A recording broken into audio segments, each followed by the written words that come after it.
My trembling fingers clutched the white plastic test so hard my knuckles ached. Time seemed to freeze as I stared at those two pink lines glaring back at me from the pristine marble countertop. The morning sunlight streaming through the bathroom window felt like God's spotlight, illuminating every sin, every mistake, and every moment of weakness that had led me here.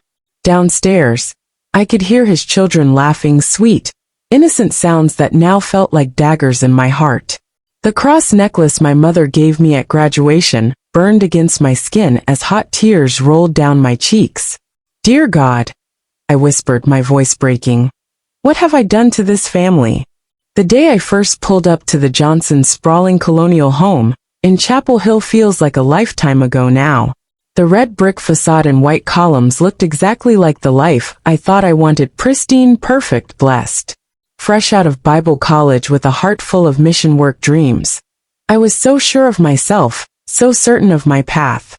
My small-town Georgia upbringing and years of Sunday school had given me a black and white view of the world. Sin was sin. Right was right. Wrong was wrong. Simple. If only I'd known then how those clean lines would blur. How easily certainty could melt into confusion, conviction into compromise.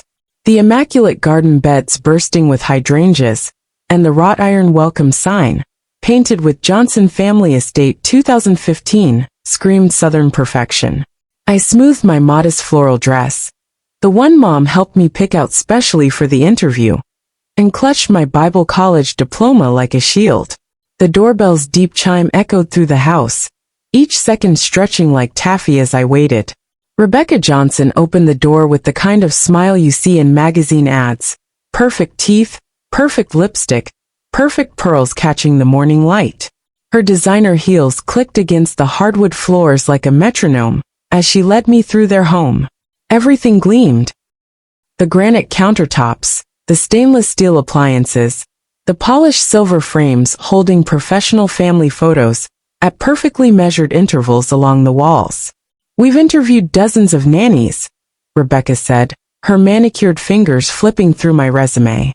"But finding someone who shares our values, who can be a Christian influence for our children, that's been the challenge." She looked up at me, her blue eyes sharp and assessing. "Your references from First Baptist are impressive."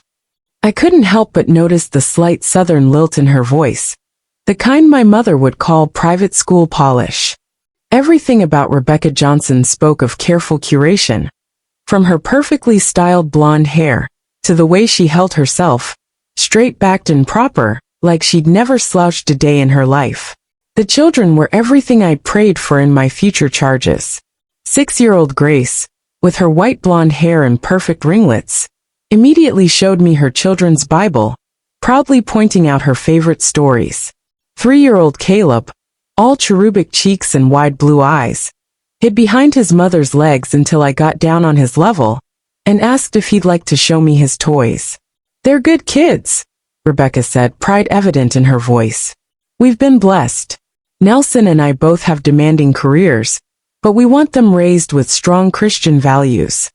She handed me a thick white binder, embossed with the children's names in gold script. Inside were color-coded tabs for everything from daily schedules to emergency contacts to detailed instructions on how to properly fold their organic cotton sheets. I should have seen it as a warning sign. This need for perfect control, this careful curation of appearance. But I was too naive, too eager to start my real life. When Rebecca offered me the position, I thought I was walking into a blessing. Instead, I was walking into temptation. The first few weeks felt like answered prayers. I fell into an easy rhythm with the children, morning devotionals over breakfast, scripture memorization games with Grace, teaching Caleb to fold his hands for mealtime prayers. The house ran like clockwork under my care, just as Rebecca's detailed binder prescribed. I sent daily updates documenting every activity, every meal, every milestone, complete with photos of the children's smiling faces. But it was Nelson Johnson who slowly began to unravel everything I thought I knew about myself. I barely saw him at first. He left before dawn for hospital rounds and often returned after the children were asleep, But when he was home, the entire energy of the house shifted. He'd come through the door still in his surgical scrubs, his presence filling the space with a warmth that Rebecca's pristine perfection never could. The first time I really noticed him in a way that made my chest tight and my cheeks flush, was on a rainy Sunday afternoon.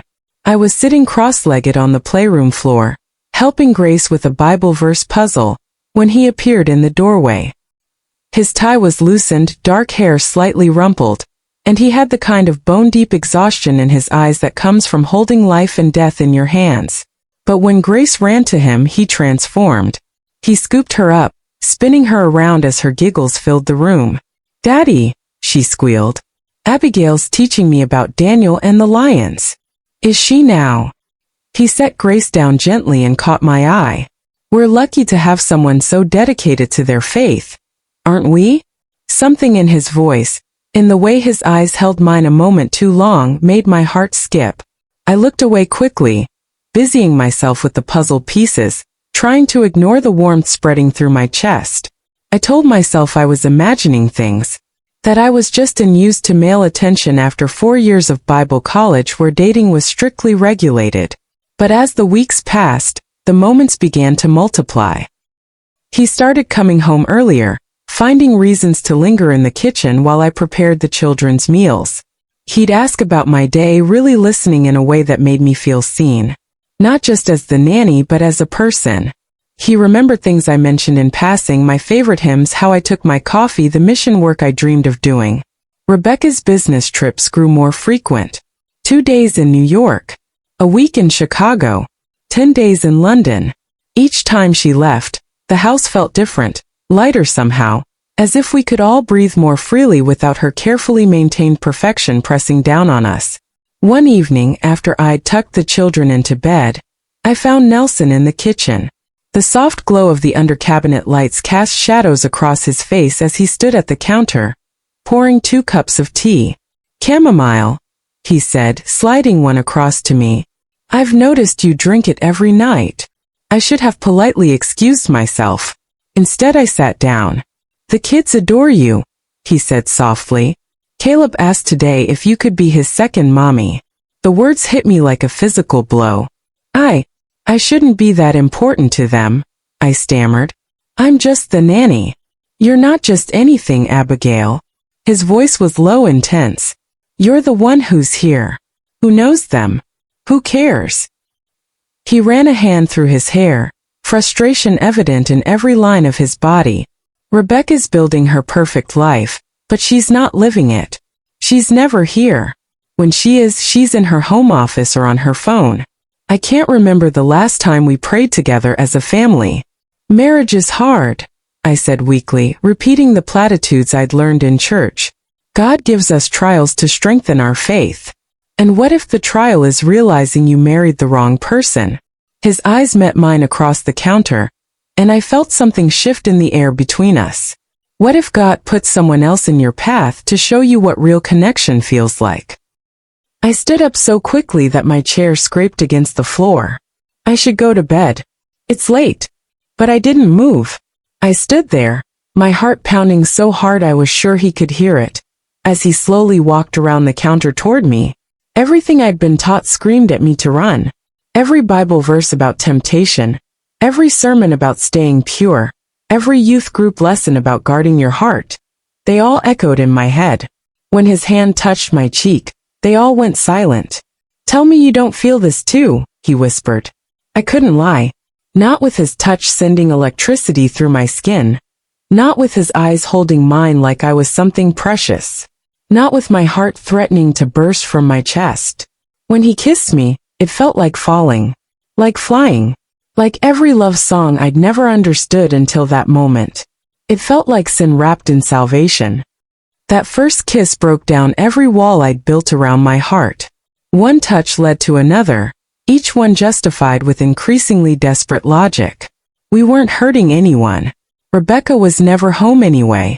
The children were happier when we were together. God wouldn't have let this happen if it wasn't meant to be. Lies, all of them. But they were lies I wanted desperately to believe. Our moments together became a drug I couldn't resist. Stolen kisses in the laundry room. lingering touches as we passed in the hallway. Late nights after the children were asleep, when the big house felt like our own private world. Each time I swore it would be the last. Each time I failed. I still went to church every Sunday, singing about God's forgiveness while knowing what I'd do that night. I taught the children about Jesus' love while breaking one of his commandments under their own roof. My cross necklace felt heavier with each passing day, but I couldn't stop. The guilt was a constant companion, wrapping around my heart like thorny vines. But so was the thrill, the intoxicating rush of being wanted, being chosen, being loved. Even if that love was a poison destroying everything it touched. Then came that morning in the bathroom, staring at those 2 pink lines that would change everything. My carefully constructed house of cards was about to come crashing down, burying everyone I loved in the rubble. The morning sickness started 2 weeks later. Every day at 6 a.m., I'd rush to the bathroom, trying to silence my retching so the children wouldn't hear. I blamed it on a stomach bug, on stress, on anything but the truth growing inside me. But deep down I knew. My body was changing, carrying a secret that would destroy everything. Nelson noticed something was wrong. Of course he did. He was a doctor after all. He'd catch me rubbing my temples during waves of nausea. Notice how I couldn't stand the smell of coffee anymore. "Are you okay?" He'd ask, concern etching lines around his eyes. Each time, I'd force a smile and nod, the lie bitter on my tongue. I started wearing looser clothes, making excuses to avoid his touch. How could I tell him? How could I speak the words that would shatter his perfect life, his children's world, his medical career? The baby growing inside me felt like a time bomb, ticking away the seconds until everything exploded. Rebecca came home from a London trip early one Thursday, breezing through the door in a cloud of designer perfume and success. "The merger went through," she announced, hugging the children while still typing on her phone. "We should celebrate." That night, she insisted on cooking dinner herself, a rare occurrence that usually meant she was trying to prove something. I sat at the kitchen island, watching her chop vegetables with the same precise efficiency she probably used in corporate negotiations. The knife's rhythmic clicking against the cutting board matched the pounding in my chest. "Abigail, you seem quiet lately," she said, not looking up from her perfect julienne carrots. "Is everything all right?" "Just tired," I managed, fighting back another wave of nausea as the smell of raw onions hit me. "The children have been very energetic." She nodded, reaching for her wine glass. "Would you like some?" It's an excellent vintage Nelson brought back from his last medical conference. The casual mention of his name made my stomach clench. "No thank you," I said quickly. "I don't drink." "Right, of course. Your Christian values." She said it kindly, but something in her tone made me wonder if she suspected. If she'd noticed the way her husband looked at me, the tension in the air when we were all together. That night, I couldn't sleep. The moonlight streaming through my window felt like an accusation, highlighting every sin, every mistake. I pulled out my worn Bible, the pages falling open to Psalms from habit. "Have mercy on me, O God, according to your unfailing love," I whispered into the darkness. "According to your great compassion, blot out my transgressions." But forgiveness felt impossible. How could God forgive what I'd done to this family? To these innocent children? To the child growing inside me? The next Sunday, I sat in church as Pastor Benson preached about redemption. "No sin is too great for God's grace," he declared from the pulpit. "But true redemption requires repentance. We must turn away from our sin, no matter the cost." His words cut through my carefully constructed justifications like a sword. I thought of my parents back home, how proud they were that their daughter was working for a good Christian family. I thought of Grace and Caleb, who trusted me completely. I thought of the baby, my baby, Nelson's baby, who deserved better than to be born into a web of lies. That afternoon I wrote 2 letters. The first was to Rebecca. "Dear Mrs. Johnson, I regret to inform you that I must resign from my position, effective immediately.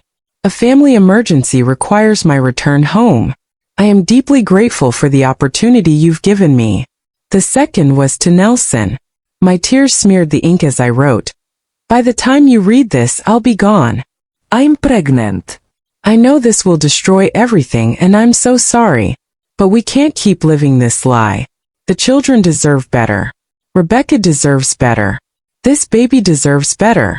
I left the letters on the kitchen counter and packed my bags while the family was at their country club. One last time I walked through the rooms where I'd lost my way. The playroom where Caleb took his first steps. The kitchen where Nelson first kissed me. The bathroom where 2 pink lines had changed everything. Grace and Caleb came running when they heard me walking down the stairs with my suitcase. "Abigail, where are you going?" I knelt down, hugging them both close, breathing in their innocent scent one last time. "I have to go away for a while, sweet ones. But I want you to remember that Jesus loves you very much. And so do I. Will you come back?" Grace asked, her blue eyes filling with tears. The question broke something inside me. "No, sweetheart. But I'll pray for you every day." I was halfway to the bus station when my phone started ringing. Nelson's name flashed on the screen again and again. I turned it off, my hands shaking so badly I nearly dropped it. But he found me anyway. I was sitting on a hard plastic chair, my suitcase between my feet, when I heard his voice. "Abigail." I looked up to see Nelson standing there, still in his church clothes, my letter crumpled in his fist. His face was ashen, hair disheveled like he'd been running his hands through it repeatedly. The fluorescent bus station lights cast harsh shadows under his eyes, making him look older, desperate. "You can't just leave like this," he said, his voice cracking. "We can figure this out. I'll tell Rebecca everything. I'll leave her. We can be together, really be together."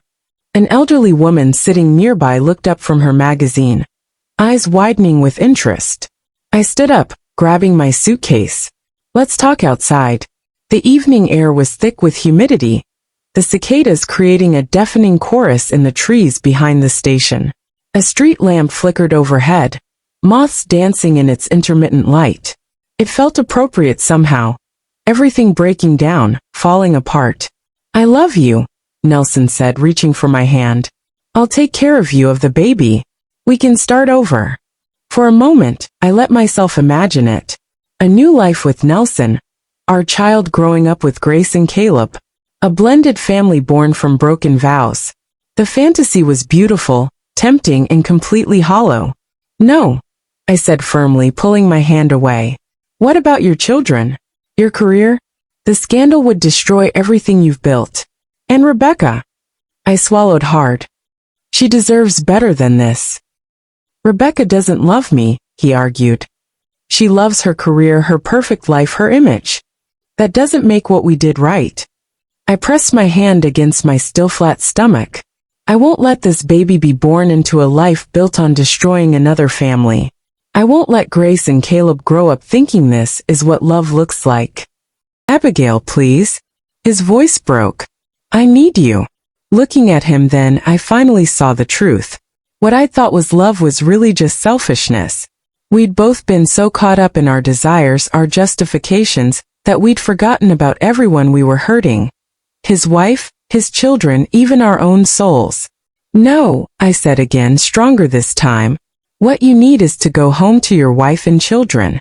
What you need is to be the man of God you promised to be when you married Rebecca. What I need." My voice caught. "What I need is to find my way back to who I was before I let sin destroy everything I believed in.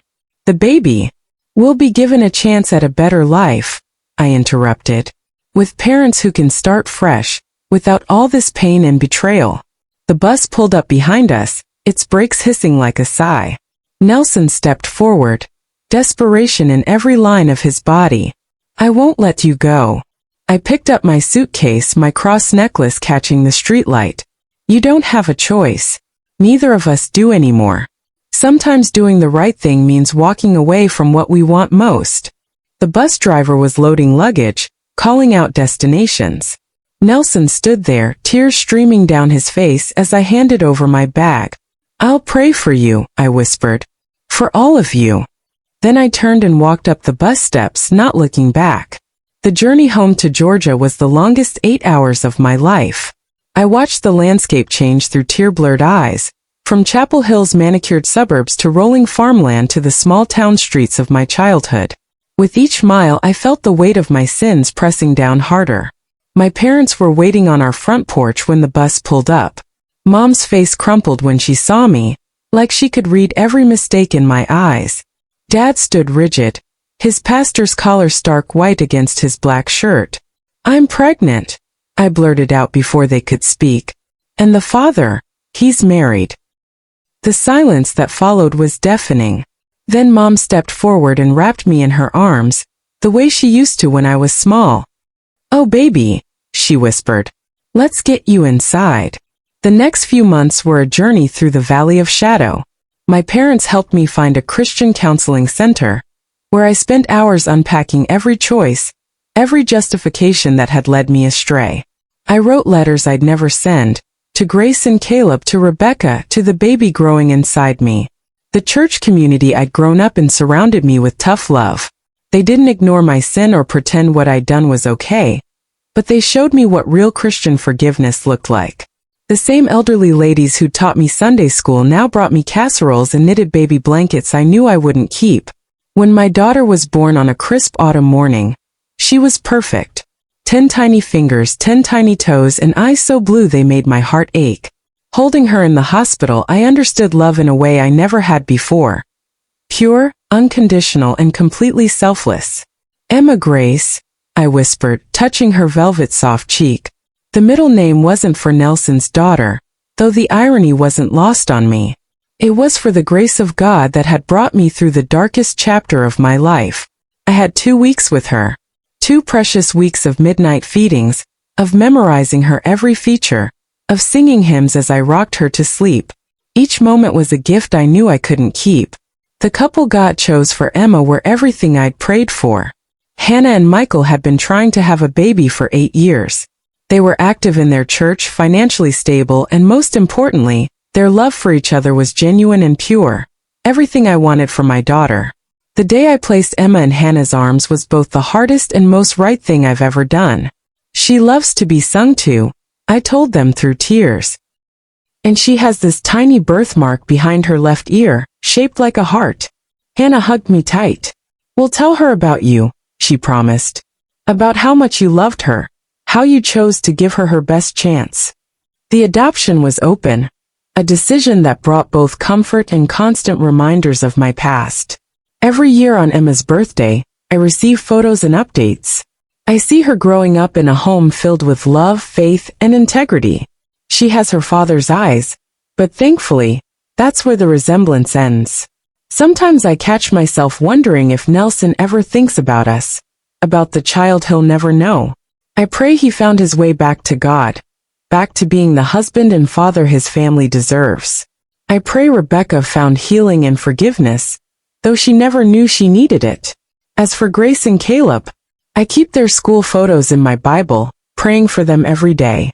They're teenagers now, probably with no memory of the nanny who loved them and betrayed their trust. I hope they grew up strong in their faith, untouched by the sins of the adults around them. I never returned to nannying. Instead, God led me to work at a crisis pregnancy center, counseling women who find themselves where I was scared, desperate, believing the lies we tell ourselves when we're deep in sin. I share my story with them, not with pride, but with humble recognition that God can use even our darkest moments for His purpose. Every morning, I look in the mirror and touch the cross necklace I nearly threw away that day in the bus station. The woman looking back at me isn't the same naive girl who drove up to that perfect house in Chapel Hill. She's scarred but stronger, humbled but hopeful, intimately familiar with both the depth of sin and the height of grace. To anyone watching this who's fighting temptation, who's justifying choices they know are wrong, who's living a double life that's suffocating their soul, there is hope. God's forgiveness is bigger than your biggest mistake. His grace is stronger than your greatest weakness. But real redemption requires real repentance. Sometimes love means walking away. Sometimes strength means letting go. And to the Johnson, if you ever see this, I'm sorry. I pray you found healing, that your family is whole, that God restored what sin tried to destroy. Your forgiveness is something I'll never deserve, but I thank God for the lessons He taught me through the pain I caused you. Thank you for listening to my testimony. If this story touched you, please give it a thumbs up and subscribe for more stories of God's redemption. Remember, no sin is too big for God's grace, but that grace calls us to turn away from darkness and walk in His light.